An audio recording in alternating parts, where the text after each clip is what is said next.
দুই শ্রেণীর লোকেরা মসজিদের কোন প্রতিষ্ঠানের দায়িত্বশীল হতে পারবে না। এই ঘোষণাটা কার? এক নাম্বার আল্লাহ তাআলা বলছেন মা কানা লিল মুশরিকিন, যারা মুশরিক। এই আয়াতটা গবেষণা করে দেখলাম বাংলাদেশের অধিকাংশই যারা দায়িত্বশীল আছে সবগুলো হচ্ছে মুশরিক। কারণ তারা ধর্মনিরপেক্ষ মতবাদ এই সমাজে প্রতিষ্ঠিত করতে চায়। আল্লাহর আইন প্রতিষ্ঠা করার জন্য তারা কখনোই চেষ্টা করে নাই। তাহলে এরা হচ্ছে মুশরিক। এই মুশরিকরা কোনো প্রতিষ্ঠানের দায়িত্বশীল হতে পারবে না। দ্বিতীয় নম্বর হচ্ছে তারা হচ্ছে নিজের নফসের উপরে যারা জুলুম করেছে, নিজের নফসের উপরে কুফরি করেছে। আল্লাহ যে বিধান দিয়েছেন সেই বিধানটা না মেনে নিজের মন যা বলেছে, নিজের দল যা বলেছে, নিজের নেত্রী যা বলেছে, নিজের নেতা যা বলেছে সেটা বাস্তবায়ন করার জন্য হাজারো আলেমদেরকে তারা মিথ্যা মামলা দিয়ে ফাঁসির গাছতে ঝুলিয়ে দিয়েছে। এবার আসেন মসজিদের দায়িত্বশীল হতে পারবে কারা, সেই কথাও আল্লাহ তাআলা কোরআনের ভিতরে জানিয়ে দিয়েছেন। সুবহানাল্লাহ বলেন। মহান আল্লাহ রাব্বুল আমিন বলেন ইন্নামা ইয়ামুরু মাসাজিদাল্লাহি মান আমানা বিল্লাহি ওয়াল ইয়াউমিল আখির ওয়া আকামাস সালাতা ওয়া আতাজ যাকাতা ওয়া লাম ইয়াখশা ইল্লাল্লাহ ফাআসা উলাইকা আন ইয়াকুনু মিনাল মুহতাদিন। আর দায়িত্বশীল হতে পারবে চারটি বৈশিষ্ট্য যাদের ভিতরে আছে। এক নম্বর ঈমান, দুই নম্বর হচ্ছে নামাজ, তিন নম্বর হচ্ছে যাকাত, চার নম্বর হচ্ছে আল্লাহ ছাড়া কোনো ব্যক্তিকে ভয় করবে না। এই চারটা বৈশিষ্ট্য যারা অর্জন করবে তারাই হচ্ছে প্রতিটা প্রতিষ্ঠানের দায়িত্বশীল ভূমিকা রাখবে। কারণ এই সকল সৎ লোকেরা যখন দায়িত্বশীল হবে প্রতিষ্ঠানগুলো ভালো চলবে। আর যখন অসৎ লোকেরা ওই যোগ্যতার স্থানে বসে যাবে সেখানে দুর্নীতি হবে। এই জন্য দেখেন প্রত্যেকটা সেক্টরে দুর্নীতির অবসর। কারণ নামাজ নাই, রোজা নাই, আল্লাহ নাই, পরকাল নাই, ইসলাম তাদের ভিতরে নাই। শুধুমাত্র ক্ষমতা আছে আর টাকা পয়সা আছে, সভাপতি সেক্রেটারি আর ক্যাশিয়ার বানিয়ে দিয়েছে। কি বলেন, ঠিক কিনা? সম্মানিত উপস্থিতি, এটা হবে না। ইসলামের বিধান আপনাকে মানতে হবে। এটা দলিল হচ্ছে সূরা তাওবা 17 এবং 18 নম্বর আয়াত। কোন সূরা? কোন সূরা? কত নম্বর আয়াত? 17 এবং 18 নম্বর আয়াত। কারা দায়িত্বশীল হতে পারবে আর কারা দায়িত্বশীল হতে পারবে না এটা বাড়িতে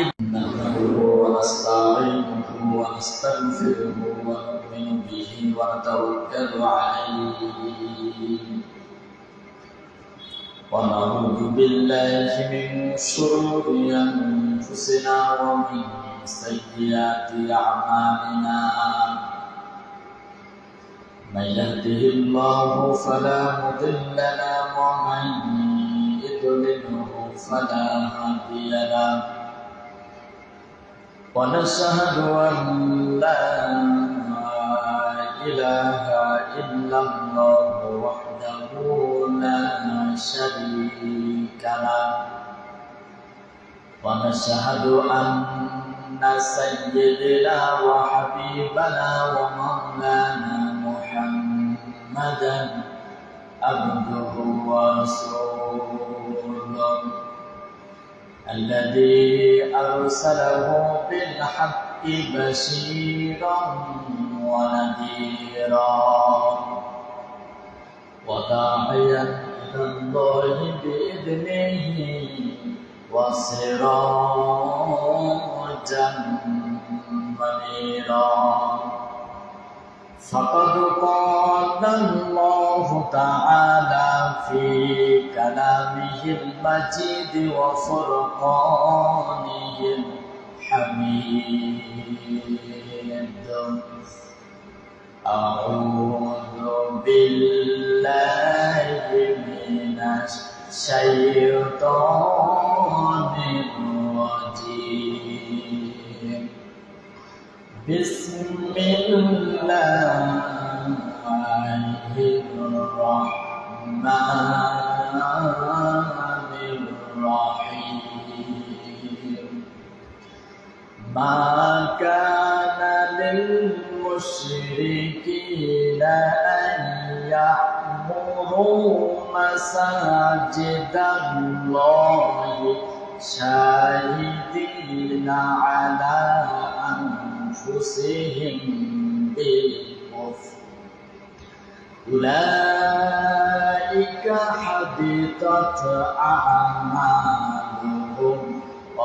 النار هم خالدون إنما يعمر مساجد الله من آمن بالله واليوم الآخر وأقام الصلاة وآتى الزكاة ولم يخش إلا الله فعسى أولئك أن يكونوا من المهتدين. وقال في شأن حبيبه آمرا ومخبرا إن الله وملائكته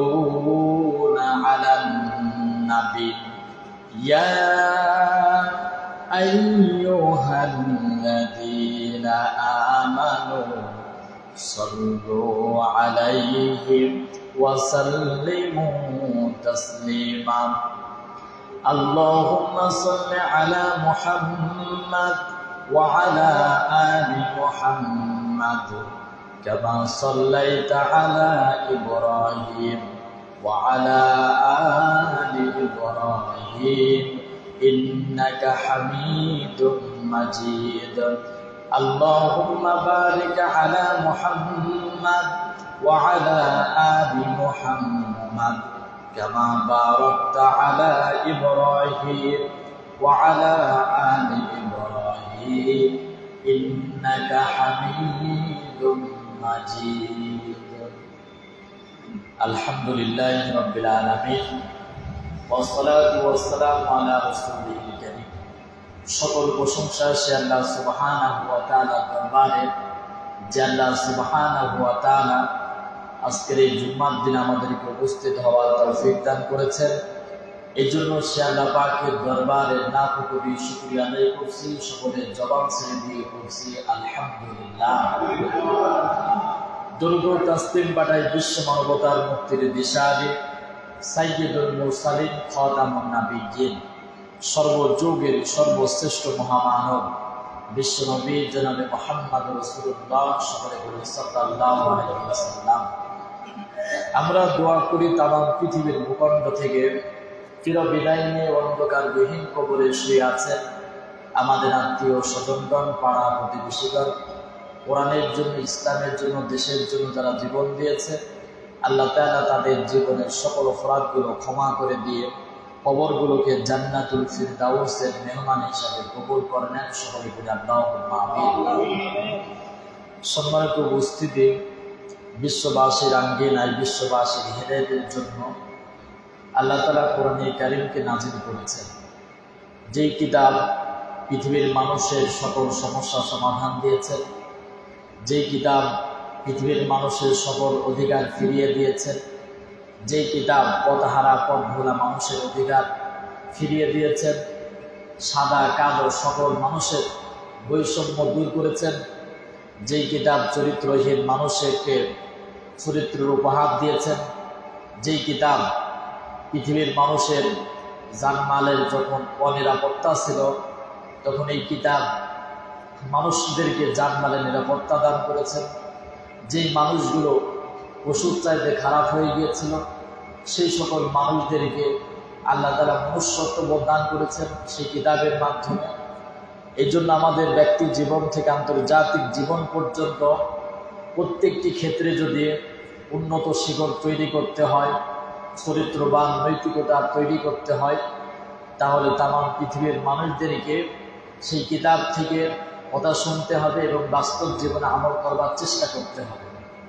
কারণ এই পৃথিবীর কোনো বই, কোনো লেখক, কোনো লেখিকা, এই পৃথিবীতে যত বই লেখা হয়েছে, যত কিতাব লেখা হয়েছে কোরআন এবং সুন্নাহ ছাড়া, সেই সকল বই আর কিতাব দিয়ে পৃথিবীর মানুষের চরিত্র কিন্তু ভালো হয় নাই।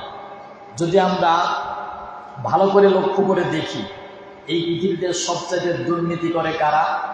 দেখবেন হাই কোয়ালিটি শিক্ষিত যারা, তারা দেখেন গোটা পৃথিবীর সকল জ্ঞান অর্জন করেছে, সকল জ্ঞানে তারা পারদর্শী। Physics, chemistry, biology, economics, mathematics, politics, philosophy, সকল জ্ঞান তারা অর্জন করেছে। কিন্তু ওই সকল বইয়ের ভিতরে নৈতিকতা তৈরি করতে হবে এরকম শিক্ষা, এরকম নৈতিকতার সম্পূর্ণ বই কোরআন এবং সুন্নাহ বাদ দিয়ে যত তৈরি করা হয়েছে, এই জন্য চরিত্র গঠন হয় নাই, হাই কোয়ালিটির শিক্ষিত হয়েছে, ঠিক তেমনি হাই কোয়ালিটির চোর আর বাটপারেও পরিণত হয়ে গেছে। তো এই জন্য চোর মুক্ত, দুর্নীতি মুক্ত, মাদক মুক্ত, সন্ত্রাস মুক্ত, জঙ্গিবাদ মুক্ত, জুলুম নির্যাতন মুক্ত, বৈষম্য যারা তৈরি করেছে এই সকল মুক্ত যদি আমাদেরকে সমাজ গঠন করতে হয়, তাহলে কোরআনে কারিমের বিকল্প আর কোনো পথ নাই। আছে কি? কোনো পথ নাই। তবে বিষয় হচ্ছে মানুষ কোরআন থেকে, হাদিস থেকে, আলেমদের কাছ থেকে যখন মানুষ কোরআন এবং হাদিসগুলো কথা শুনতে চায়, আমি যেই জায়গায় বক্তব্য দিচ্ছি এই জায়গায় থেকে মানুষ কোরআনে কারিমের হক কথাগুলো শুনতে চায় এবং বলতে চায়। কিন্তু দুঃখজনক হলো সত্য কথা, আমরা ইসলামকে ভালোবাসি, আল্লাহকে ভালোবাসি, রাসূলকে ভালোবাসি, পরকালকে বিশ্বাস করি, আলেম ওলামাদেরকেও ভালোবাসি, কিন্তু কোরআনে কারিমের পূর্ণাঙ্গ বিধান আমরা পছন্দ করি না। এই পূর্ণাঙ্গ বিধান পছন্দ তো করেই নাই, বরঞ্চ যে আলেম এই মেম্বরের দায়িত্ব থেকে দায়িত্ব পালন করতে চায়, জাতির সামনে হক কথাগুলো বলতে চায়, তাদের কণ্ঠনালীকে স্তব্ধ করে দেওয়া হয়। তো সম্মানিত উপস্থিতি, এই কণ্ঠনালী স্তব্ধ করে দেয় কারা? কারণ হচ্ছে যে যখন ইসলাম বিদ্বেষী, যারা ইসলামী রাজনীতি বিশ্বাস করে না, আল্লাহ এবং রাসূল যে ফর্মুলা দিয়ে রাষ্ট্র চালিয়েছেন, এই ফর্মুলা দিয়ে যারা রাজনীতি করে না, বরঞ্চ মানব রচিত মতবাদ এই সমাজে যারা প্রতিষ্ঠিত করতে চায়, তারা নিজেরাও জানে যে মানব রচিত মতবাদ দিয়ে এই পৃথিবীর কোনো রাষ্ট্র 100% মানুষের জান মালের নিরাপত্তা দিতে পারে না। সেই মানব রচিত মতবাদ যারা কায়েম করতে চায়, তারাই হচ্ছে মূলত আলেমদেরকে, ইমামদেরকে, খতিবদেরকে এই মেম্বারের স্থান থেকে হক কথাগুলো বলতে দেয় না। তার কারণ হচ্ছে যদি আলেম, বক্তা, খতিব, পীর সাহেবরা হক কথাগুলো বলে, তাদের এই ক্ষমতার মসনদ বেশি দিন থাকবে না। এই জন্য যাতে করে মানুষ ইসলামের দিকে পূর্ণাঙ্গভাবে ধাবিত না হয়, ইসলাম মানুষ যেন পূর্ণাঙ্গভাবে মানতে না পারে, মানুষ নামাজ আদায় করবে, রোজা রাখবে, যাকাত দেবে, দান সদকা করবে, মসজিদ তৈরি করবে, মাদ্রাসা তৈরি করবে, কিন্তু সমাজ ব্যবস্থা চালাবে ওই সকল জালেমেরা। কিন্তু কোরআন দিয়ে যেমন আমরা নামাজ পড়ি, রোজা রাখি, হজ করি, যাকাত দিই, দান সদকা করি, মসজিদ তৈরি করি, মানবতার কল্যাণের জন্য কাজ করি, সেই কোরআনের ভিতরে আল্লাহ তাআলা সমাজ ব্যবস্থা আপনি কিভাবে চালাবেন সেই ফর্মুলা আল্লাহ তাআলা দিয়েছেন। আপনি রাজনীতি করবেন কিভাবে সেটা আল্লাহ তাআলা দিয়েছেন। আপনি পররাষ্ট্র নীতিমালাগুলো কিভাবে গঠন করবেন সেই নীতিমালাও আল্লাহ তাআলা কোরআনের ভিতরে দিয়েছেন। আপনি বিচার বিভাগ কিভাবে চালাবেন সেই বিচার বিভাগের নিয়ম নীতিমালাগুলো আল্লাহ তাআলা কোরআনের ভিতরে ঢেলে সাজিয়েছেন। কিন্তু এই মেম্বারের স্থান থেকে আলেমেরা আপনার আদালত কিভাবে পরিচালনা করতে হবে এই বক্তব্যগুলো দিতে দেওয়া হয় না। তারপরে পার্লামেন্ট কিভাবে গঠিত হবে এই বক্তব্যগুলো মেম্বারের স্থান থেকে দিতে দেওয়া হয় না। কিভাবে আপনি সমাজটা চালাবেন, কিভাবে বিচার বিভাগ চালাবেন, কিভাবে মানুষের মাঝে ন্যায় বিচার করবেন, এই সকল কথাগুলো বলতে দেওয়া হয় না। তার কারণ হচ্ছে তাদের ক্ষমতার স্থানকে দখল করে রাখবে জালেমেরা। কারণ জালেমেরা চায় না ওইখানে কোনো সৎ যোগ্য লোক আসুক আর এই সমাজটা সুন্দরভাবে চলুক। তো সম্মানিত উপস্থিতি, তো এই মসজিদের মেম্বারটা খুবই একটি আমানত। আমি এখানে বসে যা ইচ্ছা তাই বলতে পারে না।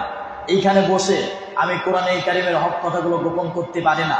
আমি এইখানে বসে কমিটির ফলোয়ার দিয়ে, কমিটির দায়িত্ব দিয়ে, কমিটির বক্তব্য দিয়ে এই মেম্বার চলতে পারে না।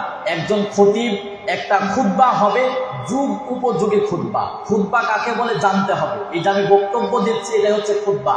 আর যিনি খুতবা দেন তাকে বলা হয় খতিব। তো খতিবদের দায়িত্ব আছে।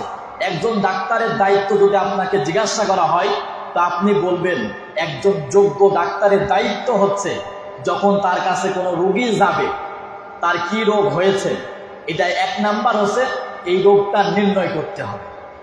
এরপর যেই রোগ হয়েছে ওই রোগটা নিরাময় করার জন্য, ওই রোগটা দূর করার জন্য ডক্টর হচ্ছে প্রেসক্রিপশন করবে অথবা ওষুধ দেবে।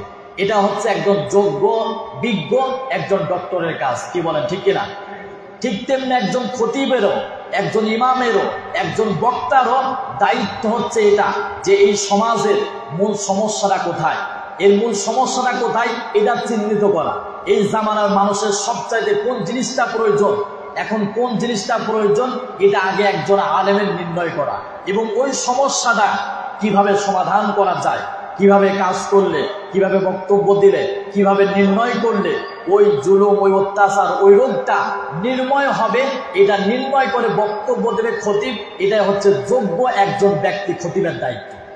কিন্তু আজকে মেম্বার থেকে হক কথাগুলো বলা হয় না। এর মূল কারণ হচ্ছে যারা ক্ষমতার মসনদে থাকে, মানব রচিত মতবাদ প্রতিষ্ঠিত করতে চায়, তারা হচ্ছে এমনভাবে কমিটি গঠন করে, প্রত্যেকটা সেক্টরে মুসলমান বলে নিজেকে দাবি করে, কিন্তু পক্ষান্তরে তারা সেকুলারিজম বাস্তবায়ন করার জন্য চেষ্টা করে, ধর্ম নিরপেক্ষ মতবাদ প্রতিষ্ঠা করার জন্য চেষ্টা করে। অথচ তামাম পৃথিবীর সকল ওলামায়ে কিরাম একমত, সকল আলেম একমত, কোরআন এবং সুন্নাহর ভিত্তিতে ধর্ম নিরপেক্ষ মতবাদ, সেকুলার মতবাদ, মানব রচিত মতবাদ, সকল মতবাদগুলো হচ্ছে কুফরি মতবাদ। ওই সকল মতবাদ যারা মানবে তারা মুমিন ইমানদার মুসলমান হতে পারবে না। এই জন্য উদাত্ত আহ্বান, এই জন্য মসজিদের মেম্বার থেকে হক কথা তখন আসবে যখন মসজিদের দায়িত্বশীল যারা হবে তারা ইসলামপন্থী হবে, যারা ইসলামকে পূর্ণাঙ্গভাবে মানবে, যারা ইসলামকে ব্যক্তি জীবন থেকে আন্তর্জাতিক জীবন পরিচালনা করার ক্ষেত্রে প্রত্যেকটা জায়গায় ভূমিকা রাখবে। সেই সকল মসজিদের দায়িত্বশীলরা যখন এইরকম ভূমিকা রাখবে, তখন সেই সকল মেম্বার থেকে হক কথাগুলো বলাই হচ্ছে সম্ভব। কি বলেন, ঠিক কিনা? তো সম্মানিত উপস্থিতি আসেন, এই জন্য আজকের আলোচনার মূল টপিক হচ্ছে মসজিদের পরিচয় ও আমাদের শিক্ষা এবং সমাজ গঠনে মসজিদের কি ভূমিকা। মসজিদের ভূমিকা সবচাইতে গুরুত্বপূর্ণ একটি ভূমিকা, কারণ আমাদের কাছ থেকেই মানুষ আরবি শেখে, আমাদের কাছ থেকে মানুষ কোরআন শেখে, হাদিস শেখে, নৈতিকতা শেখে। এরকম নৈতিকতা সম্পূর্ণ কথাবার্তা কোরআন হাদিস ছাড়া আপনি কোথাও পাবেন না। এই জন্য আলেমদেরকে কথাগুলো বলতে দিতে হবে। আপনি মানতে পারেন না পারেন, এটা হচ্ছে আপনার ব্যর্থতা, এটা হচ্ছে আপনার ব্যর্থতা। কিন্তু যখন কোনো আলেম, কোনো বক্তা, কোনো খতিব কোরআন এবং হাদিস ভিত্তিতে, বাস্তবতার ভিত্তিতে যখন সত্য কথাগুলো বলবে, ওটা আপনাকে হজম করে বাস্তব জীবনে আমল করা, এটাই হচ্ছে প্রকৃতপক্ষে মুমিনের একটা মুমিনের বৈশিষ্ট্য। সুবহানাল্লাহ বলেন। সম্মানিত উপস্থিতি, মসজিদ আল্লাহ তাআলার ঘর। তামাম পৃথিবীতে আল্লাহ তাআলা যত নবী এবং রাসূল পাঠিয়েছেন, সকল নবী এবং রাসূলদের জন্য আল্লাহ তাআলা অসংখ্য মুজিজা দিয়েছেন, অলৌকিক দিয়েছেন। তবে মুহাম্মদ সাল্লাল্লাহু আলাইহি সাল্লামকে সবচেয়ে বেশি 3টা শ্রেষ্ঠত্ব দান করেছেন আল্লাহ তাআলা। তার ভিতরে একটা উল্লেখযোগ্য শ্রেষ্ঠত্ব হচ্ছে তামাম পৃথিবীর ময়দান, মাঠগুলোকে আল্লাহ তাআলা মসজিদ বানিয়ে দিয়েছেন। শুধুমাত্র একটা বিল্ডিং তৈরি করেছেন এইটা মসজিদ আকারে। এইটাই যে শুধু মসজিদ তাই নয়, সিজদা দেওয়ার জন্য আল্লাহ তাআলা টোটাল জমিনটাই সৃষ্টি করেছেন সিজদা দেওয়ার জন্য। তো এই মসজিদ ইবাদত আর বন্দেগীর একটা স্থান। এই জায়গায় আমরা নামাজ আদায় করি, এই জায়গায় আমরা জিকির আজগার করি, এই জায়গায় আল্লাহ তাআলাকে আমরা স্মরণ করি। তো মসজিদ এর প্রতিষ্ঠাতা প্রথম মসজিদ যেটা তৈরি করা হয়েছিল কাবা, আদম আলাইহিস সালাতু ওয়াস সালামের মাধ্যমে, পরবর্তীতে ইব্রাহিম আলাইহিস সালাতু ওয়াস সালামের মাধ্যমে, ইসমাঈল আলাইহিস সালাতু ওয়াস সালামের মাধ্যমে, মুহাম্মদ সাল্লাল্লাহু আলাইহি ওয়াসাল্লামের মাধ্যমে এই যাবত কাবাকে আরো সৌন্দর্যমণ্ডিত করা হয়েছে। তারপরে দ্বিতীয় কাবা, বাইতুল মুকাদ্দাস জেরুজালেমে অবস্থিত, যেটি সুলাইমান আলাইহিস সালাতু ওয়াস সালাম জিনদের মাধ্যমে তৈরি করেছেন।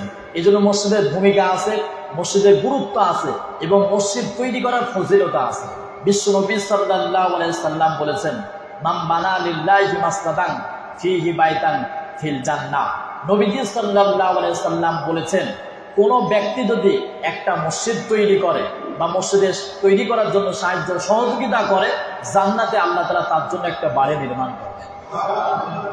তার কারণ হচ্ছে এই মসজিদ তাকে জান্নাত পর্যন্ত পৌঁছায় দেবে।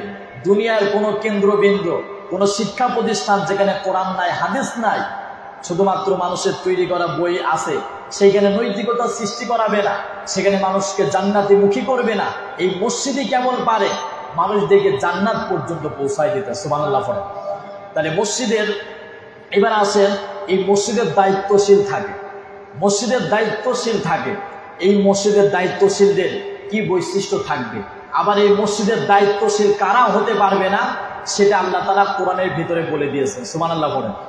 আমার জানা মতে হয়তো এই মেম্বার থেকে আজ পর্যন্ত কোনো ইমাম অথবা খতিব বলেছে কিনা আমি জানি না, বা বাংলাদেশের এবং গোটা বিশ্বের কোনো মসজিদ থেকে খুবই কম হয়তো যারা হক কথাগুলো বলে, হাতে গোনা কয়েকজন, তারা হয়তো এই কথাগুলো বলেছে যে মসজিদের দায়িত্বশীল হতে পারবে কারা আর মসজিদের দায়িত্বশীল হতে পারবে না কারা, অর্থাৎ মসজিদের সভাপতি, সেক্রেটারি, ক্যাশিয়ার, সদস্যবিন্দু এবং ইবাদত করবে কারা এবং কারা করতে পারবে না, সেই কথা আল্লাহ তাআলা সূরা আত-তাওবার 17 এবং 18 নম্বরে আয়াতে কারিমায় আল্লাহ তাআলা উল্লেখ করেছেন। সুবহানাল্লাহ।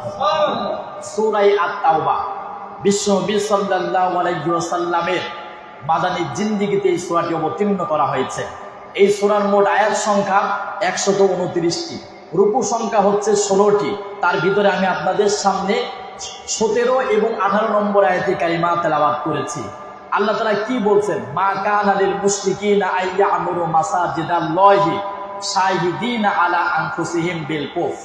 ওই সকল ব্যক্তিদের জন্য মসজিদ আবাদ করা জায়েজ নয়। ওই সকল মসজিদ দায়িত্বশীল হতে পারবে না যারা, তারা হচ্ছে মা কানা লিল মুশরিকিন, যারা মুশরিক। এক নাম্বার তাদের বৈশিষ্ট্য কি?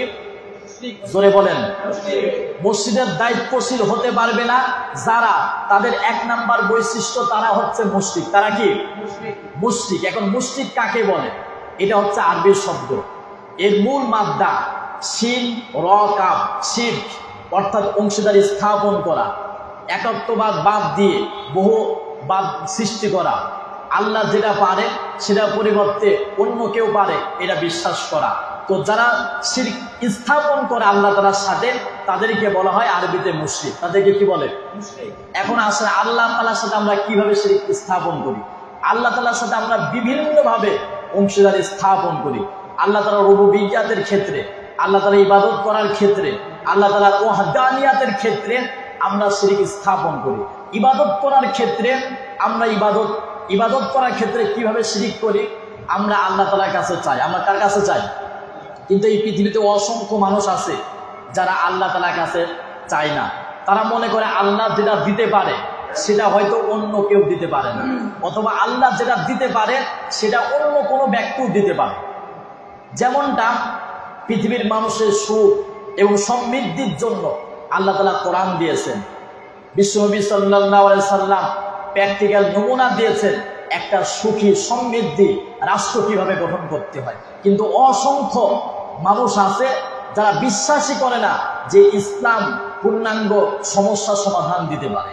এর জন্য তারা বেছে নিয়েছে লেনিনের, আব্রাহাম লিঙ্কনের গণতন্ত্র, বেছে নিয়েছে মানব রচিত মতবাদ। কারণ তারা বলতে চায় আল্লাহ যে বিধান, এই বিধান মানুষকে শান্তি দিতে পারে না। আব্রাহাম লিঙ্কনের দেওয়া থিওরি গণতন্ত্র হয়তো শান্তি দিতে পারে, মাও সেতুংয়ের মতবাদ তাকে শান্তি দিতে পারে, এটা বিশ্বাস করে। তাহলে এখান থেকে বোঝা যায় আল্লাহর বিধানকে যারা অপছন্দ করে, অপছন্দ করার ফলে আরেকটা বিধান জারি করে, তারা মুমিন না মুশরিক? বলুন তো। মুশরিক। আল্লাহ যেটা পারে এটা যে অন্য কেউ পারে, এটা যারা বিশ্বাস করে তারা মুমিন না মুশরিক?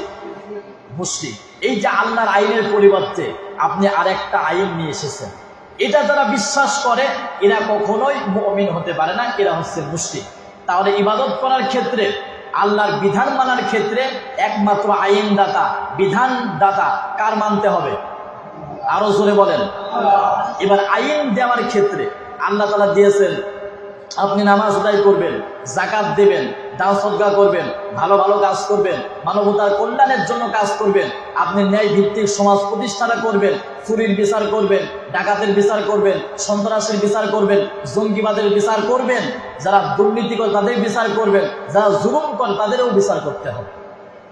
তাহলে সকল ক্ষেত্রে দেখেন এই যে কথাগুলো বললাম, এই কথাগুলোর ভিতরে আমরা অধিকাংশ অর্ধেক মেনেছি আর অর্ধেক মানে নাই, অর্ধেক মানে নাই কোরআনের বিধান।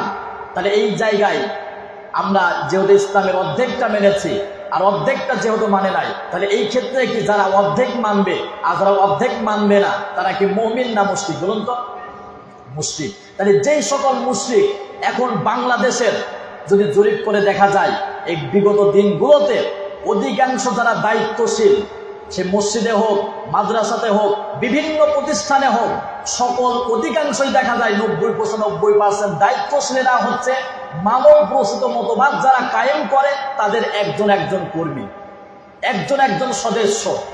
কারণ তারা বিশ্বাস করে মানব প্রসূত মতবাদ দিয়ে পৃথিবীতে শান্তি আসতে পারে।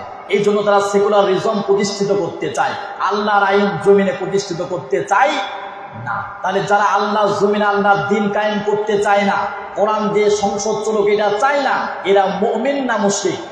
আরো জোরে বলেন, মুশরিক। তাহলে আল্লাহ তাহলে এটাই বলছেন, ব্যাখ্যামূলক আলোচনা সংক্ষিপ্ত আকারে বোঝাই দিলাম যে যারা আল্লাহর আইন মানে না, আল্লাহর আইনের পরিবর্তে আরেকটা বিধান নিয়ে আসতে চায়, আল্লাহ তাআলা যেটা বলেছেন সেটা না মেনে অন্যটা মানে, এরা হচ্ছে মুশরিক। আর এই সকল মুশরিকেরা কোনো প্রতিষ্ঠানের দায়িত্বশীল হতে পারবে না। এই ঘোষণাটা কার? তাহলে 1 নাম্বার বৈশিষ্ট্য হচ্ছে যারা মুশরিক।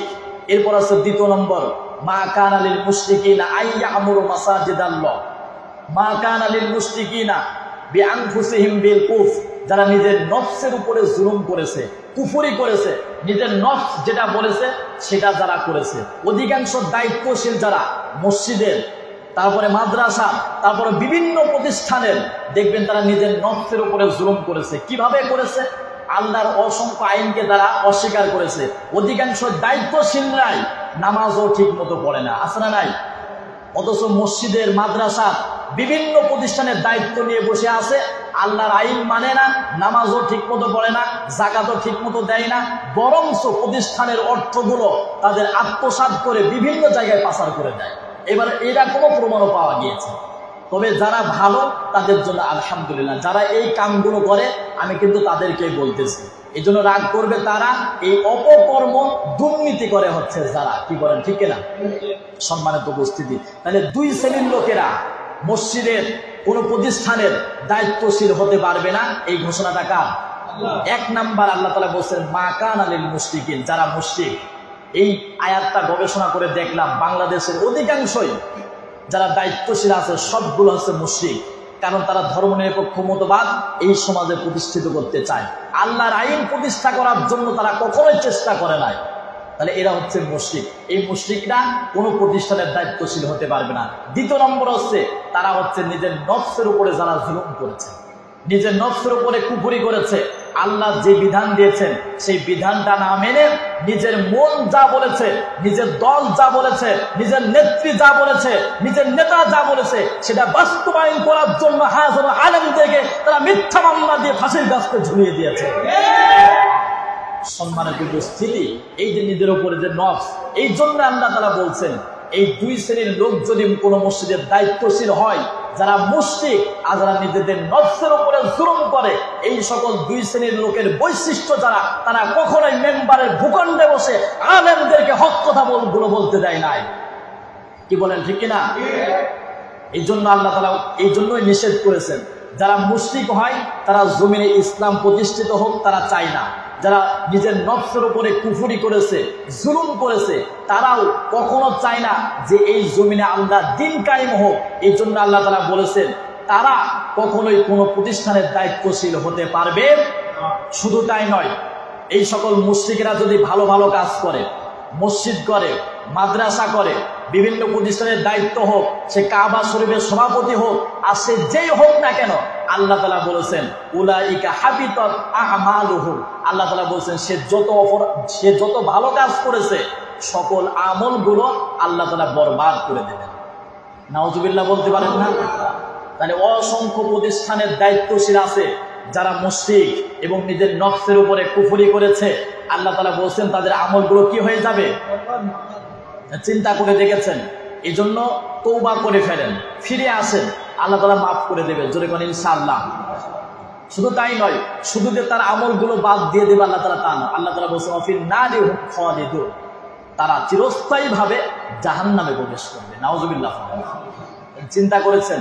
এটা সূরা তাওবার 17 নম্বর আয়াত বললাম। তাহলে দুই শ্রেণীর লোকেরা কোনো প্রতিষ্ঠানের দায়িত্বশীল হতে পারবে না। কার কথা?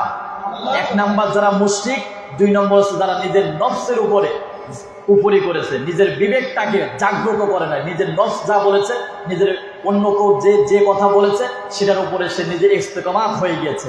এই সকল ব্যক্তিরা কোনো প্রতিষ্ঠানের দায়িত্বশীল হতে পারবে না। দায়িত্বশীল হলে ওরা দুর্নীতি করবে, চুরি করবে, ইমামকে হক কথাগুলো বলতে দেবে না, ভালো মানুষের নামে মিথ্যা মামলা দেবে, ফাঁসির গাছতে ঝুলিয়ে দেবে।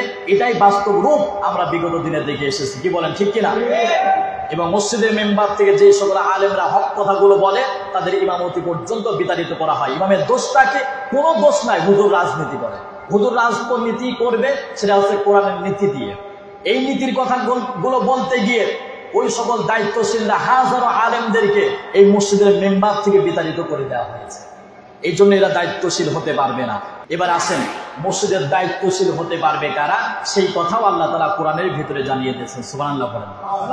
মহান আল্লাহ রাব্বুল আমিন বলেন ইন্নামা ইয়ামুরু মাসাজিদাল্লাহি মান আমানা বিল্লাহি ওয়াল ইয়াউমিল আখির ওয়া আকামাস সালাতা ওয়া আতাজ যাকাতা ওয়া লাম ইয়াখশা ইল্লাল্লাহ ফাআসা উলাইকা আন ইয়াকুনু মিনাল মুহতাদিন।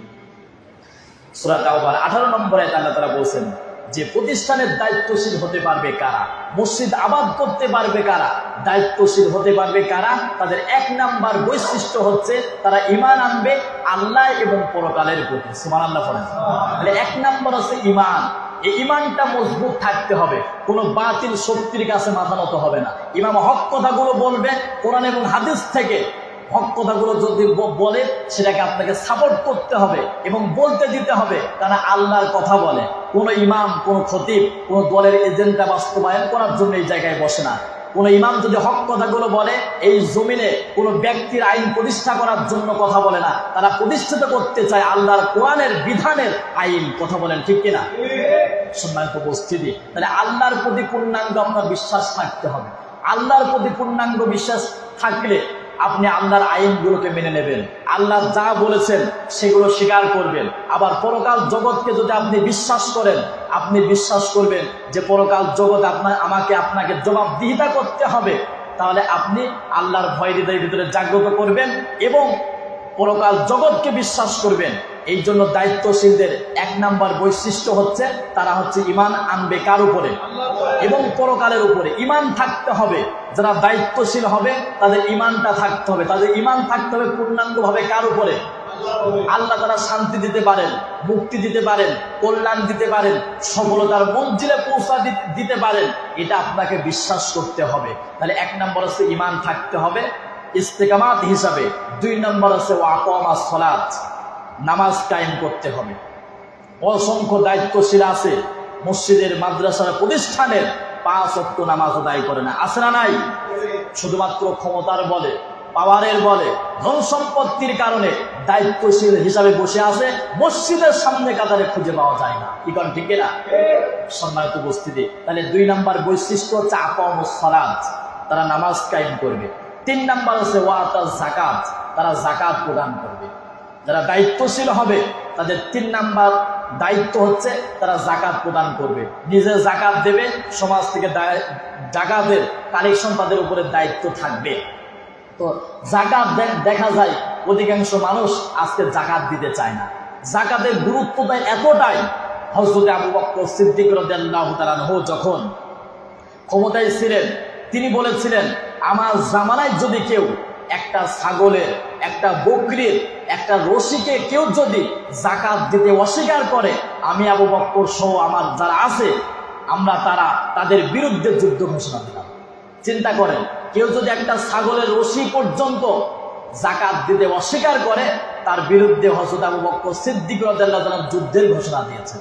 আর আমরা অনেকেই বসে আছি, অসংখ্য টাকার মালিক, কোটি কোটি টাকার মালিক, যাকাত দেয় না।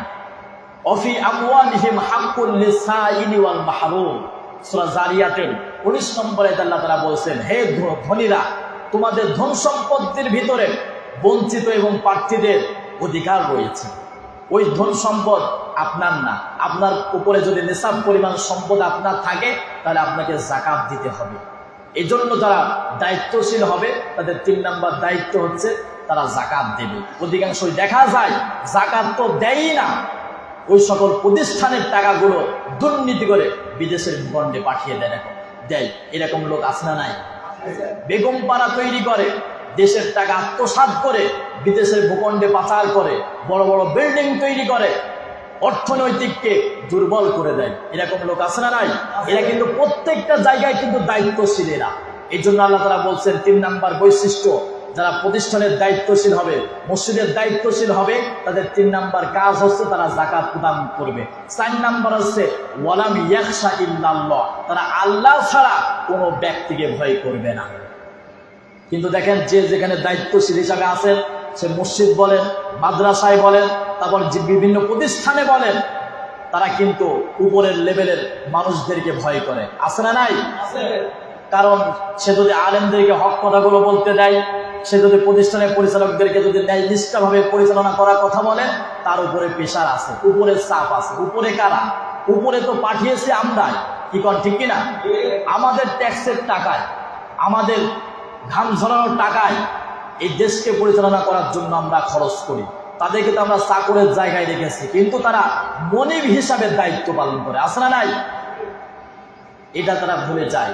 এই যে ওয়ালাম ইয়াখশা ইল্লাল্লাহ, যারা দায়িত্বশীল হবে তারা আল্লাহ ছাড়া কাউকে ভয় করবে না। কিন্তু দায়িত্বশীলরা উপরের লেভেলে প্রশাসনকে ভয় করে, নেতাদেরকে ভয় করে, নেতৃত্বদেরকে ভয় করে। আছে না নাই? এই জন্য এদের যোগ্যতা থাকতে হবে তাদের, যারা আল্লাহ ছাড়া কাউকে ভয় করবে না। আর আল্লাহকে যখন ভয় করবে, তারা কখন সকল মানুষদেরকে সত্য পথের দিকে আহ্বান করবে, আলেমদেরকে সত্য কথা বলতে দেবে।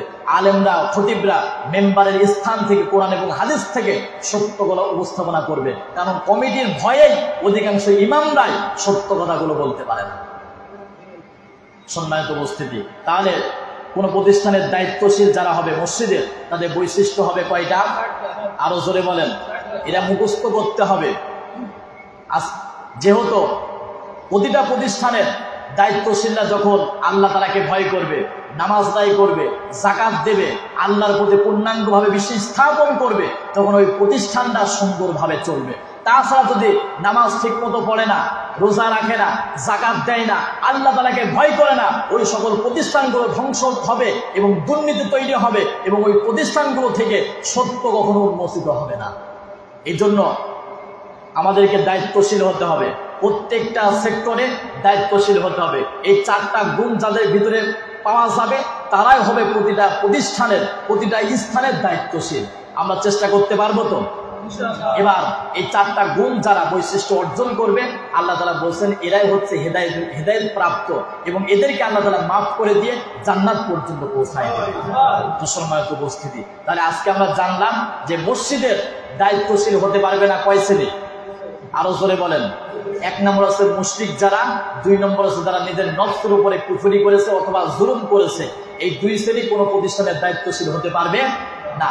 আর দায়িত্বশীল হতে পারবে 4টি বৈশিষ্ট্য যাদের ভিতরে আছে।